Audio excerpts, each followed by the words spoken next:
ਆਗੂ ਦੀ ਤਰ੍ਹਾਂ ਨਹੀਂ ਬਲਕਿ ਇੱਕ ਡਿਕਟੇਟਰ ਦੀ ਤਰ੍ਹਾਂ ਉਹਨਾਂ ਨੇ ਕੰਮ ਕੀਤਾ ਤੇ ਪੂਰੀ ਜਿਹੜੀ ਸਾਡੀ ਚਰਚ ਆਫ ਨਾਰਥ ਇੰਡੀਆ ਹੈ ਇਹਨੂੰ ਸ਼ਰਮਿੰਦਗੀ ਦੇ ਤੌਰ ਤੇ ਇਸਤੇਮਾਲ ਕਰਨ ਲਈ ਅੱਗੇ ਕਰ ਦਿੱਤਾ ਹੈਗਾ। ਉਹਨਾਂ ਦੱਸਣ ਨੇ ਕਿ ਹਾਈ ਲੈਵਲ ਤੇ ਸਾਡੇ ਕਨਸਟੀਟਿਊਸ਼ਨ ਤੋੜਿਆ ਗਿਆ ਹੈ तो उस कॉन्स्टिट्यूशन के राही बहुत गलत काम हो रहे हैं। 3 अक्टूबर 2021 के बाद तो ਉਹਦੇ ਵਿੱਚ 3 बिशप अनकॉन्स्टिट्यूशन चुने गए हैं क्योंकि हुई है। इस इलेक्शन को क्या किया जाए, इस बिशप को क्या किया जाए और बाकी जो बिशप हैं जिनको अनकॉन्स्टिट्यूशन बनाया इनको हटाया जाए और जो हमारे बिशप जो थे जिनको उन्होंने जबरदस्ती हटाया उनको वापस लाया जाए। बिशप साहब ने ਹੁਣ ਸਾਡੇ ਡੇਂਜਰ ਪੀਪਲ ਸਾਹਿਬ ਇਹ ਸਾਡੇ ਚਰਚ ਵਿੱਚ ਇਲੈਕਸ਼ਨ ਕਰਾਉਣ ਤੋਂ बड़े दूर भजते हैं, इलैक्शन कराने तो बड़े दूर भजते हैं, इलैक्शन कराने तो बड़े दूर भजते हैं तो अपने जोड़े इन्हों के पसंदीदा लोग ने उन्होंने अगे लैके आ रहे हैं, पसंदीदा लोग ने उन्होंने अगे लैके आ रहे हैं। चर्च ऑफ नार्थ इंडिया के वल्लों कमेटी ਅਤੇ ਪੈਸਿਆਂ ਦੀ ਹੇਰਾਫੇਰੀ ਤੇ ਗੈਰ ਸੰਵਿਧਾਨਕ ਚੋਣਾਂ ਨੂੰ ਲੈ ਕੇ ਲਗਾਏ ਗੰਭੀਰ ਦੋਸ਼। ਅੱਜ ਲੁਧਿਆਣਾ ਦੇ ਸੂਫੀਆ ਚੌਂਕ ਵਿਖੇ ਚਰਚ ਆਫ ਨਾਰਥ ਇੰਡੀਆ ਦੇ ਵੱਲੋਂ ਇੱਕ ਵਿਸ਼ੇਸ਼ ਬੈਠਕ ਦਾ ਆਯੋਜਨ ਕੀਤਾ ਗਿਆ ਜਿਸ ਵਿੱਚ ਪੂਰੇ ਪੰਜਾਬ ਭਰ ਤੋਂ ਮਸੀਹੀ ਭਾਈਚਾਰੇ ਦੇ ਆਗੂਆਂ ਨੇ ਸ਼ਿਰਕਤ ਕੀਤੀ। ਪੱਤਰਕਾਰਾਂ ਨਾਲ ਗੱਲਬਾਤ ਕਰਦਿਆਂ ਪ੍ਰਬੰਧਕਾਂ ਨੇ ਦੱਸਿਆ ਕਿ ਐਗਜ਼ੈਕਟਿਵ ਕਮੇਟੀ ਅਤੇ ਪੈਸਿਆਂ ਦੀ ਹੇਰਾਫੇਰੀ ਤੇ ਹੋਈਆਂ ਗੈਰ ਸੰਵਿਧਾਨਕ ਚੋਣਾਂ ਨੂੰ ਲੈ ਕੇ ਵਿਚਾਰ ਵਟਾਂਦਰਾ ਕੀਤਾ ਗਿਆ। ਉਨ੍ਹਾਂ ਕਿਹਾ ਕਿ 3 ਸਤੰਬਰ 2021 ਵਿਸ਼ਵ ਦੀਆਂ ਚੋਣਾਂ ਹੋਈਆਂ ਹਨ, ਉਹ ਬਿਲਕੁਲ ਗਲਤ ਚੋਣਾਂ ਹੋਈਆਂ ਅਤੇ ਸਾਡੀ church north of India the committee ਨੇ ਇਹ ਮੰਗ ਕੀਤੀ ਕਿ ਉਹ ਚੋਣਾਂ ਦੀ ਮੁੜ ਤੋਂ ਦੁਬਾਰਾ ਜਾਂਚ ਕਰਵਾਈ ਜਾਵੇ। ਲੁਧਿਆਣਾ ਤੋਂ ਮੋਹਨ ਸਿੰਘ ਦੀ ਰਿਪੋਰਟ। ਆਪ ਸਭ ਦੇ ਰਾਹੀਂ ਅਸੀਂ ਇਹ ਦੱਸਣਾ ਚਾਹੁੰਦੇ ਹਾਂ ਕਿ ਅਸੀਂ ਜਿਸ ਬੋਡੀ ਦੇ ਹਿੱਸਾ ਵਾਂ church of north India synod CNI ਉਸ ਦੇ ਵਿੱਚ ਸਾਡੇ ਕਨਸਟੀਟਿਊਸ਼ਨ ਜਿਹੜਾ ਵਾ ਉਹਦੇ ਵਿੱਚ ਵਾਇਓਲੇਸ਼ਨ ਹੋ ਗਈਆਂ ਨੇ ਤੇ ਉਹਨਾਂ ਨੂੰ ਅਸੀਂ ਆਪਣੇ ਲੋਕਾਂ ਨੂੰ ਜਾਗਰੂਕ ਕਰਨ ਲਈ ਦੱਸਣਾ ਚਾਹ ਰਹੇ ਹਾਂ ਤੇ ਅਸੀਂ ਉਹਨਾਂ ਨੂੰ ਦੱਸਣ ਦੇ ਕਿ ਹਾਈ ਲੈਵਲ ਤੇ ਸਾਡੇ ਕਨਸਟੀਟਿਊਸ਼ਨ ਤੋੜਿਆ ਗਿਆ ਹੈ तो उस कॉन्स्टिट्यूशन के राही बहुत गलत काम हो रहे हैं 3 अक्टूबर 2021 के बाद तो उन्होंने लोगों ने दसन लिया जी अस इतने इकट्ठे हुए हाँ तो मैं धन्यवादी हाँ तुहाडा सारिਆਂ ਦਾ कि तुसीं अपना टाइम कढ़ के साडे कोल आए हो ताकि साडी इस गल नूं लोकां तक पहुँचा सको कि हाँ जी बिशप चेंज नहीं होया एक्चुअली 3 अक्टूबर 2021 के बाद ਜਿਹੜਾ ਹਾਈਐਸਟ ਲੈਵਲ ਜਿਹੜਾ ਇਲੈਕਸ਼ਨ ਕਰਾਉਂਦਾ ਬਿਸ਼ਪਾਂ ਦਾ ਡਾਇਸਿਸ ਦਾ ਉਹਦੇ ਵਿੱਚ 3 ਬਿਸ਼ਪ ਅਨਕॉन्स्टिट्यूशन ਚੁਣੇ ਗਏ ਨੇ ਕਿਉਂਕਿ ਸਾਡੀ ਜਿਹੜੀ ਵੱਡੀ ਕਾਰਜਕਾਰਨੀ ਕਮੇਟੀ ਐਗਜ਼ੈਕਟਿਵ ਕਮੇਟੀ ਆ ਉਹਦੀ ਟਰਮ ਜਿਹੜੀ ਉਹ 3 ਅਕਤੂਬਰ 2021 ਚ ਪੂਰੀ ਹੋ ਗਈ ਸੀ ਪਰ ਇਲੈਕਸ਼ਨ ਜਿਹੜੇ ਹੋਏ 3 ਡਾਇਸਿਸਾਂ ਦੇ ਸਾਡੇ ਛੱਤੀਸਗੜ੍ਹ ਬੈਰਕਪੁਰ ਤੇ ਚੰਡੀਗੜ੍ਹ ਜਿਹੜਾ ਸਾਡਾ ਲੁਧਿਆਣਾ ਹੈੱਡ ਆਫਿਸ ਹੈ ਇੱਥੇ ਸਾਰਾ ਪੰਜਾਬ ਦੇ ਵਿੱਚ ਕਵਰ ਹੁੰਦਾ ਇਹ 3 ਬਿਸ਼ਪ ਸਾਡੇ 3 ਅਕਤੂਬਰ 2021 ਚ ਬਾਅਦ ਇਲੈਕਟ ਹੋਏ ਨੇ ਜਿਨ੍ਹਾਂ ਨੂੰ ਚੈਲੰਜ ਕੀਤਾ ਗਿਆ ਕਿਉਂਕਿ ਉਹ ਕਨਸਟੀਟਿਊਸ਼ਨਲੀ ਬਿਸ਼ਪ ਨਹੀਂ ਸੀ ਬਣ ਸਕਦੇ ਚੁਣੇ ਜਾ ਸਕਦੇ ਕਿਉਂਕਿ ਜਿਹੜੇ ਚੁਣਨ ਵਾਲੀ ਬੋਡੀ ਆ ਉਹ ਬੋਡੀ ਇਟਸੈਲਫ ਇਜ਼ ਅਨਕਨਸਟੀਟਿਊਸ਼ਨਲ ਕਿਉਂਕਿ ਉਹ ਇਲੈਕਟ ਹੋਏ ਸੀ ਇਲੈਕਸ਼ਨ ਦੇ ਬਾਅਦ ਉਹਨੇ ਟਰਮ ਪੂਰੀ ਹੋ ਗਈ ਤੇ ਜਦੋਂ ਟਰਮ ਪੂਰੀ ਹੋ ਗਈ ਤਾਂ ਉਹਦੇ ਬਾਅਦ ਉਹ ਇਲੈਕਸ਼ਨ ਕਿੱਦਾਂ ਕਰਾ ਸਕਦੇ ਆ। ਸਰ ਮੀਟਿੰਗ ਤੋਂ ਬਾਅਦ ਤੁਹਾਡੀ ਅਗਲੀ ਰਣਨੀਤੀ ਕੀ ਹੈ ਜੀ? ਸਾਡਾ ਇਸ ਵੇਲੇ ਡਿਮਾਂਡ ਇਹ ਹੋ ਰਹੀ ਆ ਕਿ ਜਿਹੜੇ ਇਹਨਾਂ ਨੇ ਗਲਤ ਕੰਮ ਲਏ ਨੇ ਕੀਤੇ ਨੇ ਉਹ ਕੰਮਾਂ ਨੂੰ ਦੁਬਾਰਾ ਬੰਦ ਕੀਤਾ ਜਾਵੇ ਰਿਵਰਸ ਕੀਤਾ ਜਾਵੇ ਤੇ ਨਵੇਂ ਸਿਰੇ ਤੋਂ ਕਨਸਟੀਟਿਊਸ਼ਨ ਦੇ ਸਾਹਮਣੇ ਜਿਹੜੀ ਸਾਡੀ ਬੋਡੀ ਆ ਉਹਦੇ ਰਾਹੀਂ ਕੰਮ ਕੀਤਾ ਜਾਵੇ। ਕੀ ਮੰਗ ਹੈ ਕੀ ਕਹਿਣਾ ਚਾਹੁੰਦੇ? मेरा नाम पादरी SS गैमल है। मैं CNI का प्रीस्ट भी हूँ और मेंबर भी हूँ और आज जो हम लोग सब यहाँ इकट्ठे हुए हैं और आपके ज़रिए हम अपनी बात को सब लोगों के तक पहुँचाना चाहते हैं कि हमारे CNI में क्या क्या हो रहा है। हमारे CNI में एम्बेजलमेंट इस समय बहुत हुई है और जो सब लोग जानते हैं, पूरा इंडिया जानता है, इंटरनेशनल जानता है कि हमारा एक बिशप और हमारा मॉडरेटर जो है वो जेल के अंदर बंद है और उनके जो साथी हैं जैसे हम जानते हैं सुरेश जैकब और भी जो साथी हैं उनके ऊपर भी जो EOW है उनसे भी पूछगिछ हो रही है, उनसे भी पड़ताल हो रही है और हो सकता है कि वो भी कुछ दिनों के बाद अंदर जा सकें क्योंकि हमारा CNI एक बहुत बड़ी बॉडी है और इस बहुत बड़ी बॉडी को ये कॉन्स्टिट्यूशन जो हमें दिया गया इसको चलाने के लिए दिया गया लेकिन इस कॉन्स्टिट्यूशन को एक साइड पे करके हमारे बड़े अहदेदारों ने डॉक्टर PC सिंह जो मॉडरेटर थे और जो हमारी पूरी एग्जेक्टिव कमेटी जो काम करती थी उन्होंने इसकी धज्जियाँ उड़ा दी, इसके अनुसार काम नहीं किया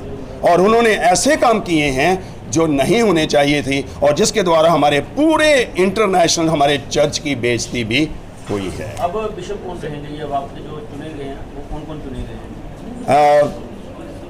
बैरकपुर के बिशप जो हैं वो भी चुने गए हैं। हमारे जो चंडीगढ़ के हैं वो बिशप डेंजल हैं जो चुने गए हैं, लेकिन उनकी चोन जो हुई है वो गलत चोन हुई है। ये कॉन्स्टिट्यूशन के मुताबिक उनकी जो चोन है वो गलत हुई है। मैं आपको बताना चाहता कि हम क्यों कह सकते हैं, क्योंकि जो हमारा कॉन्स्टिट्यूशन है इसका पेज नंबर 111 और इसकी 10 और 13 आयत पे लिखा है, 10 और 13 जो क्लास पे लिखा है कि जो बिशप बनता है जब वो मॉडरेटर कमिश्नरी बनता है तो उसको पहले मॉडरेटर कमिश्नरी को हटाता है, उसकी जगह पर दूसरा कमिश्नरी लगाता है क्योंकि इलेक्शन को डिस्टर्ब ना कर सके। लेकिन इन्होंने नहीं हटाया, उसी को ही कमिश्नरी रखा। इसके पीछे हम जानते हैं कि बड़ा कोई षड्यंत्र है, इसके पीछे कोई एम्बेसलमेंट है, नहीं तो कॉन्स्टिट्यूशन को कोई भी वायलेट नहीं करता है। 141 स्कूलों का आपने कमिश्नरी ने फ्रॉड किया हुआ है, ठीक है?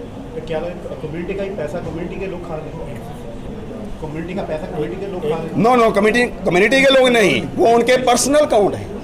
वो 142 जो बात कर रहे हैं उनके पर्सनल अकाउंट हैं जिसमें वो पैसा गया है और उनकी प्रॉपर्टी हैं। और एक कार जो है वो फॉरेन की कार है जिसका रेट जो है वो करोड़ों में है, एक फॉरेन की कार भी है। तो हम ये चाहते हैं कि ये जो हमारी डायसिस में इलेक्शन हुई है, इस इलेक्शन को क्या किया जाए, इस बिशप को क्या किया जाए और बाकी जो बिशप हैं जिनको अनकॉन्स्टिट्यूशनल बनाया इनको हटाया जाए और जो हमारे बिशप जो थे जिनको उन्होंने ज़बरदस्ती हटाया उनको वापस लाया जाए और जितने लोगों ने बाहर निकाला जिनका कोई भी फॉल्ट नहीं था उनको भी दोबारा लाया जाए और जिन लोगों ने ये गलतियां की हैं उनको सख्त सज़ा जो है वो दी जाए। हम ये चाहते हैं। ਸਿੰਘ ਜੋ ਕਿ ਸਾਡੇ ਸੀਨੇਟ ਦੇ ਹੈੱਡ ਨੇ, ਕਾਫੀ ਦੇਰ ਤੋਂ ਉਹਨਾਂ ਦੇ ਖਿਲਾਫ ਸ਼ਿਕਾਇਤਾਂ ਆ ਰਹੀਆਂ ਸੀਗੀਆਂ ਤੇ ਲੋਕਾਂ ਨੇ ਵੀ ਦਿੱਤੀਆਂ ਸੀ ਸ਼ਿਕਾਇਤਾਂ, ਲੇਕਿਨ ਅਸੀਂ ਇਹ ਕਹਿ ਸਕਦੇ ਹਾਂ ਕਿ ਉਹਨਾਂ ਨੇ ਇੱਕ ਧਾਰਮਿਕ ਆਗੂ ਦੀ ਤਰ੍ਹਾਂ ਨਹੀਂ ਬਲਕਿ ਇੱਕ ਡਿਕਟੇਟਰ ਦੀ ਤਰ੍ਹਾਂ ਉਹਨਾਂ ਨੇ ਕੰਮ ਕੀਤਾ ਤੇ ਪੂਰੀ ਜਿਹੜੀ ਸਾਡੀ ਚਰਚ ਆਫ ਨਾਰਥ ਇੰਡੀਆ ਹੈ ਇਹਨੂੰ ਸ਼ਰਮਿੰਦਗੀ ਦੇ ਤੌਰ ਤੇ ਇਸਤੇਮਾਲ ਕਰਨ ਲਈ ਅੱਗੇ ਕਰ ਦਿੱਤਾ ਹੈਗਾ। ਇਹਦੇ ਨਾਲ ਨਾਲ ਮੈਂ ਦੱਸਣਾ ਚਾਹੁੰਦਾ ਕਿਉਂਕਿ ਮੈਂ ਇੱਥੇ ਆਪਣੇ ਚਰਚ ਕੈਲਵਰੀ ਚਰਚ ਆਫ ਨਾਰਥ ਦਾ ਸੀਨਾਈਨ ਦਾ ਮੈਂ ਫਾਰਮਰ ਸੈਕਟਰੀ ਰਿਹਾ ਕਾਫੀ ਦੇਰ ਤੱਕ, 30-32 ਸਾਲ ਤੋਂ ਮੈਂ ਉਹਦੀ ਜੋ ਮੈਨੇਜਮੈਂਟ ਕਮੇਟੀ ਹੈ ਉਹਦਾ ਵੀ ਮੈਂਬਰ ਰਿਹਾ। 12 ਸਾਲ ਮੈਂ ਐਗਜ਼ੈਕਟਿਵ ਦਾ ਮੈਂਬਰ ਰਿਹਾ ਸਾਡੇ ਡਾਇਸਿਸ ਦੀ ਤੇ 6 ਸਾਲ ਜਿਹੜਾ ਸਿਨਡ ਹੈ ਸੈਂਟਰਲ ਲੈਵਲ ਦਾ ਉੱਤੇ ਮੈਂ ਨਿਯੁਕਤ ਕੀਤਾ ਗਿਆ ਤੇ ਉਹਦੇ ਵਿੱਚ ਵੀ ਮੈਨੂੰ ਕਾਫੀ ਮੌਕਾ ਮਿਲਿਆ ਕੰਮ ਕਰਨ ਦਾ।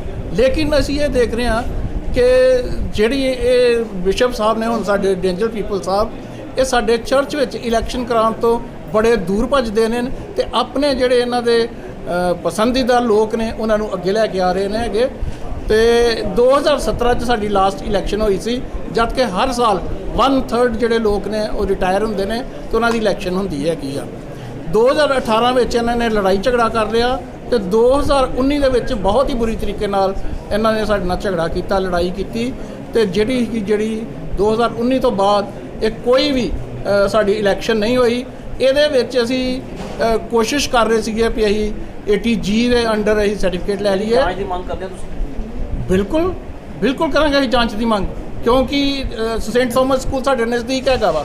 ਸੇਂਟ ਥੋਮਸ ਸਕੂਲ ਦੇ ਵਿੱਚ ਵਾਈਸ ਪ੍ਰਿੰਸੀਪਲ ਨੂੰ ਜਿਹੜੇ ਕਿ ਬਿਲਕੁਲ ਹੀ ਫੇਕ ਸਰਟੀਫਿਕੇਟਸ ਨੇ ਉਹਨੂੰ ਨਿਯੁਕਤ ਕੀਤਾ ਹੋਇਆ ਵਾ। ਮੈਂ ਆਪਣੇ RTI ਦੇ ਥਰੂ ਨੋਟਿਸ ਭੇਜਿਆ ਵਾ, ਨੋਟਿਸ ਇਹਨਾਂ ਨੂੰ ਮਿਲ ਗਿਆ ਵਾ, ਲੇਕਿਨ ਮੈਨੂੰ ਪਤਾ ਲੱਗਾ ਕਿ ਇਹਨਾਂ ਨੇ ਮੈਨੂੰ ਜਵਾਬ ਨਹੀਂ ਦੇਣਾ। ਦੂਸਰਾ ਹੁਣੇ ਹੀ ਲਗਭਗ 1.5 ਕਰੋੜ ਰੁਪਏ ਦਾ ਇੱਥੇ ਪੇਂਟਿੰਗ ਵਰਕ ਕੀਤਾ ਗਿਆ ਹੈਗਾ ਤੇ ਵਾਈਸ ਪ੍ਰਿੰਸੀਪਲ ਦੇ ਆਫਿਸ ਦੇ ਵਿੱਚ ਵੀ ਲੱਖਾਂ ਰੁਪਏ ਇਹਨਾਂ ਨੇ ਲਗਾ ਦਿੱਤੇ ਹੈਗੇ ਨੇ, ਜਦ ਕਿ ਉਹ ਫੇਕ ਹੀ ਸਾਰਾ ਕੁਝ ਉਸ ਔਰਤ ਦਾ ਹੈਗਾ। ਦੂਸਰਾ ਸਾਡਾ ਜਿਹੜਾ ਬਿਸ਼ਪ ਹੈਗਾ ਜਿਸ ਤੇ ਭਾਈ ਸਾਹਿਬ ਨੇ ਦੱਸਿਆ ਹੈਗਾ ਕਿ ਪਠਾਨਕੋਟ ਸ਼ਹਿਰ ਦੇ ਵਿੱਚ ਕੋਈ ਠੇਕੇਦਾਰ ਨਹੀਂ ਹੈਗਾ, ਕੋਈ ਉੱਥੇ ਆਰਕੀਟੈਕਟ ਨਹੀਂ ਹੈਗਾ, ਕੋਈ ਸਿਵਲ ਇੰਜੀਨੀਅਰ ਨਹੀਂ ਹੈਗਾ। ਉਹਨਾਂ ਦੇ ਜਿਹੜੇ ਪਸੰਦੀਦਾ ਉਹਨਾਂ ਦੇ ਚਹੇਤੇ ਨੇ ਉਹਨਾਂ ਨੂੰ ਇੱਥੇ ਜਾ ਕੇ ਜਿਹੜੀ 14 ਫੁੱਟ ਦੀਵਾਰ ਟੁੱਟੀ ਸੀ ਉਹਨੂੰ 400 ਫੁੱਟ ਤੱਕ ਉਹਨਾਂ ਨੇ ਜਾ ਕੇ ਬਣਾ ਦਿੱਤਾ ਹੈਗਾ।